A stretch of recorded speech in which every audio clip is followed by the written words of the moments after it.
Non perdan de vista o seu bandullo porque o apalpador anda pola zona. Durante estes días esta figura lendaria decidiu baixar das montañas lucenses para pasar uns días polo Salnés. Fixo ademais acompañado da súa familia. Nella Darousa, por exemplo, atopamos esta mañá a súa filla. Pois a palpadora recolle testigo do seu pai e vai nestas datas por moitos recunchos de Galicia a apalpar bandullos para que medren sans no 2019.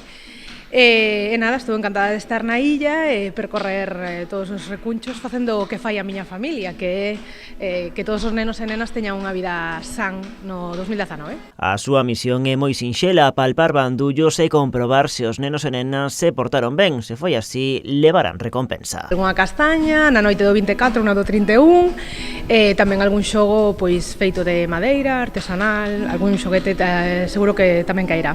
A actividade celebrouse esta mañá no Auditorio Insular. Forma parte dun programa da Deputación de Pontevedra que busca transmitirlle aos pequenos múltiples valores, entre eles o uso do galego. Este proxecto abranga moitísimos recursos como é pois eso, a diminución do galego, falar da natureza, que os nenos coñezan o seu entorno, o seu bosque, feminizar o papel da muller en persoaxes famosas. Entre a rapazada, a resposta ante a visita da apalpadora é máis que positiva. Sorprendelles ao principio, non? Porque pensan que se vai a topar pois ao palpador, un home vello, con bandullo, e de súpeto pois aparezo eu, e sí que lle sorprende, pero enganchan moi ben cas lendas, cas cantigas, con as historias que lles amosamos. O apalpador tamén fixo parada nesta xornada en Vilagarcía e Cambados. O vindeiro sábado aínda teñen outra oportunidade para coñecer a esta figura. Vai facer parada na Casa da Cultura de Ribadumia a iso das 7 da tarde.